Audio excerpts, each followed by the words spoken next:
Como é preparado o caminho para a oração vitoriosa? De onde procedem guerras e contendas que há entre vós? De onde senão dos prazeres que militam na vossa carne? Cobiçais e nada tendes. Matais e invejais e nada podeis obter. Viveis a lutar e a fazer guerras, nada tendes. Por que não pedis? Pedis e não recebeis, porque pedis mal, para esbanjardes em vossos prazeres. Tiago 4, de 1 a 3. Para filhos de Deus que se reúnem regularmente com outros renascidos para a oração, é importante provar uma vez bem sóbria e objetivamente se essa reunião de oração realmente tem sentido. Há mesmo alguma promessa para tal célula de oração ou reunião de oração? O Senhor ouve e também responde? Com base na palavra de Deus, eu diria que toda promessa na palavra de Deus também tem uma chave. Essa chave chama-se obediência de fé. Antes de fazermos outra coisa, temos que utilizar essa chave da obediência de fé. Portanto, essa chave não se chama somente fé, mas obediência de fé. Acabamos de ler: pedis e não recebeis. Por que essa impotência, essa incapacidade de receber? O apóstolo João exclama em sua primeira epístola: e aquilo que pedimos, dele recebemos. 1 João 3, 22. Temos, portanto, de maneira bem prática, o poder de receber na fé. Mas, em Tiago 4, é dito algo bem diferente. Pedis e não recebeis. E por que não? Porque o motivo da oração não é puro e claro. Porque pedis mal, para esbanjardes em vossos prazeres. Em outras palavras, o motivo da oração de vocês não é Jesus, e somente Jesus. Olhemos somente 4 coisas que necessariamente devem ser removidas. Se filhos de Deus querem orar juntos, em harmonia interior e unanimemente, de modo que possam ser ouvidos e que aconteça algo para a honra e glorificação do Senhor. Que pequeno grupo de discípulos era aquele que, junto com as mulheres e os parentes, orava num cenáculo em Jerusalém antes de Pentecoste? Creio que era somente poucos, mas o lugar tremeu, e Deus respondeu maravilhosamente. Por quê? Porque eles haviam removido todos os empecilhos. Creio que o espaço que ainda é ocupado pela nossa carne, pelo nosso eu, tem que ser preenchido com Cristo. É o que vemos pelo final do 3º versículo de Tiago 4. Para esbanjardes em vossos prazeres. Teoricamente, todos conhecemos bem o estar crucificado com Cristo. Também sabemos que está escrito em Gálatas 2, 19 e 20. Porque eu, mediante a própria lei, morri para a lei, a fim de viver para Deus. Estou crucificado com Cristo. Logo, já não sou eu quem vive, mas Cristo vive em mim. E esse viver que agora tenho na carne, vivo pela fé no Filho de Deus, porque me amou e a si mesmo se entregou por mim. Mas, se esse estou crucificado com Cristo não é um fato bem prático e efetivo em nossa vida, então nunca poderemos pedir de modo que recebamos, pois então nunca poderemos pedir com autoridade para que o Senhor nos ouça. O Senhor procura pessoas que realmente perseveram na oração. Isso não quer dizer que se deve orar muito tempo numa reunião de oração. Podes fazer isso no quarto, mas Ele procura aqueles que apresentam diante dele na fé, de tal maneira que ele possa responder imediatamente. Se lermos atentamente o livro de Atos, então veremos que aquelas reuniões de oração tiveram resultados bem diferentes das nossas. Tendo eles orado, tremeu o lugar onde estavam reunidos. Todos ficaram cheios do Espírito Santo. Atos 4, 31. É esse o caso conosco? Visto de modo geral, não é o caso. Não há despertamento. Culpados diante disso não são o mundo mau e os tempos ruins, mas nosso ser inquebrantado. Cobiçais e nada tendes. Matais e invejais e nada podeis obter. Viveis a lutar e a fazer guerras, e a consequência? Nada tendes, porque não pedis. Tiago 4, 2. Portanto, Primeiro aceitar, Gólgota. Primeiro estar realmente crucificado com Cristo. O eu, nosso próprio ser, é o inimigo interior que tem que ser vencido. Em segundo lugar, sujeitai-vos, portanto, a Deus, mas resisti ao diabo, e ele fugirá de vós. Tiago 4, 7.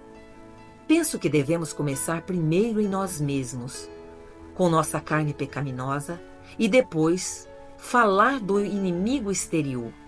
Atribuímos ao diabo muitas coisas que se devem à carne, ao mau caráter e ao ser pecaminoso, mas isso é errado. Primeiro, nosso ser precisa ir para a cruz. Somente então podemos reconhecer o que e quem é o inimigo. Pois o inimigo somente vem quando nos dedicamos totalmente. Mas a palavra de Deus nos exorta: resistir ao diabo. Ou, em outras palavras, resiste à obsessão. Obsessão não é a mesma coisa que possessão. Obsessão significa que uma pessoa é envolta por poderes das trevas, que lhes instilam maus pensamentos blasfemos. Trata-se de poderes que, por exemplo, deixam o Filho de Deus sempre cansado ou aparentam cansaço quando ele quer orar. Não enfrentas toda vez uma luta para ir à reunião de oração? Não precisas toda vez vencer-te quando queres orar com perseverança em teu quarto? Não encontras sempre uma desculpa para estar sendo muito atacado, que és indigno, que estás te sentindo mal, ou que trabalhaste demais, ou ainda tem muitos a fazer? Tem-se tantas desculpas plausíveis que finalmente descuida-se da oração. És tal pessoa que ora esporadicamente? Deus olha para a fidelidade. É Satanás que está atrás de todas essas desculpas e quer afastar-te da oração. Vejo isso também em minha vida de oração pessoal. Como o inferno movimenta tudo para que de nenhum modo eu ore com perseverança. Posso fazer tudo mais: pregar, ler, ditar, prestar assistência espiritual, mas o que não posso é orar. Mas quando não oramos, entramos no ciclo vicioso de muito trabalho. Cansaço, não orar, ainda mais trabalho, ainda mais cansaço, orar ainda menos. Se pelo contrário nos voltarmos em 180 graus e orarmos mais, então isso tem por consequência que temos mais força e menos trabalho. Repentinamente tudo corre esplendidamente. Por quê? Esse era o segredo do profeta Elias, tão certo como vive o Senhor, Deus de Israel, perante cuja face estou. 1 de Reis 17:1. Elias não era fanático. Se montarmos uma biografia sua com base na Bíblia, veremos que esse homem aparecia raramente. Portanto, ele fez pouco quantitativamente, mas qualitativamente ele realizou coisas grandiosas, de modo que aparece como uma coluna no plano de salvação. Não é em vão que justamente ele aparecerá mais uma vez com Moisés. Por quê? Ele era um homem de oração. E isso também podia ser percebido, pois ele tinha autoridade. Nesse contexto, lembro de algo que nunca mais esquecerei. No ano de 1948, eu estava na escola bíblica, na Suíça, onde se realizava a primeira Conferência Mundial de Jovens para Cristo Internacional. Com 400 outros americanos, veio também um homem mais idoso. Esse homem era dos Gideões, mas esqueci-me do seu nome. Mas a ele mesmo nunca mais esquecerei. Se bem que nunca o ouvi falar em público, mas quando se batia à sua porta para chamá-lo para o chá, ele respondia: I'm sorry, I'm praying. Desculpe, estou orando. Quando se passava pelo corredor junto ao seu quarto, não se ouvia nada, mas percebia-se a sagrada presença de Deus. Ele era visto muito pouco, mas sua personalidade impressionou-me, pois ele era um homem de oração. Não deve acontecer algo novo também em tua vida? Não deve haver uma limpeza também em tua vida para que estejas em condições de resistir ao inimigo? Se o teu coração não está purificado, se o eu não foi entregue na morte de Jesus, então não temos autoridade. Mas a palavra de Deus exorta: resistir ao diabo. Resiste à obsessão. Resiste às más influências do mundo invisível. Se resistirmos a Satanás, então logo fica livre o caminho para a oração. Resisti ao diabo, e ele fugirá de vós. Chegai-vos a Deus, e ele se chegará a vós outros. Portanto, A sequência não é: chegai-vos a Deus e ele se chegará a vós. Resisti ao inimigo e ele fugirá de vós. Não. Primeiro temos que resistir vitoriosamente ao maligno em nome de Jesus. E somente então ele foge. Mas então terás poder de penetrar até no santuário interior. O terceiro ponto que eu gostaria de citar são as pedras. Lembro dessas pedras em Isaías 62:10. Passai, passai pelas portas. O que significa isso? Nada mais do que passem pela porta para o santuário, mas imediatamente é acrescentado: preparai o caminho ao povo. Quem passa pelas portas, prepara o caminho ao povo para que chegue ao Senhor. Aterrai, aterrai a estrada, limpai-a das pedras, arvorai bandeira aos povos. Que indizível plenitude está oculta nesse versículo. Primeiro, a exortação à oração. Passa pela porta. Passa pela porta da vitória, para o santuário, para Jerusalém superior. Mas, ao mesmo tempo, prepara o caminho ao povo. Somente poucos filhos de Deus são verdadeiros preparadores de caminho para o povo. Somente poucos são capazes de orar vitoriosamente. Se numa reunião de oração não existe um poder compacto de oração, então não se pode esperar que acontecerá algo. Finalmente, preparemos o caminho para o povo, para o nosso próximo, pela oração, para que sejam despertados. Sempre achamos que eles somente são despertados se nós distribuímos folheto. Se bem que a atividade é bom, é muito necessária. Mas como é o resultado quando não oramos? Pedi e dar-se-vos-á. Prometeu-nos o Senhor. Aterrai, aterrai. Isso significa: não fica tu mesmo impedindo o caminho. Talvez tu, esposa crente, és justamente o empecilho para o teu marido incrédulo. A razão por que ele não pode chegar à fé. Limpai das pedras. Nesse contexto, lembro do Salmo 84:5, onde é dito tão maravilhosamente: bem-aventurado o homem cuja força está em ti, cujo coração se encontram os caminhos aplanados. Deixa-me fazer-te uma pergunta concreta.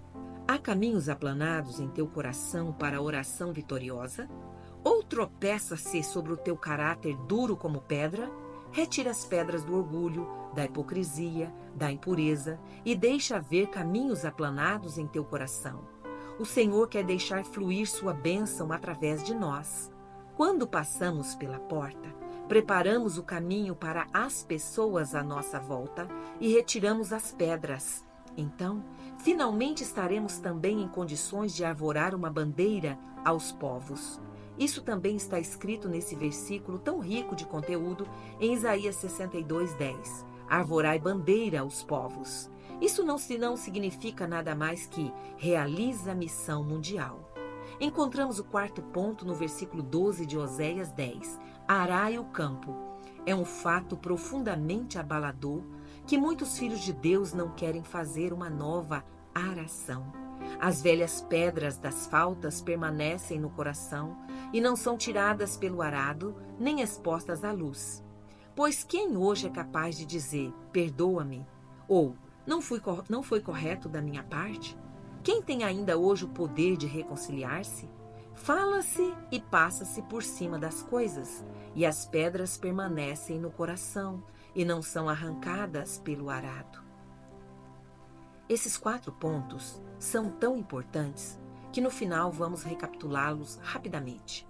Primeiro, a carne tem que ser levada para a cruz, pois carne e sangue não podem herdar o reino de Deus.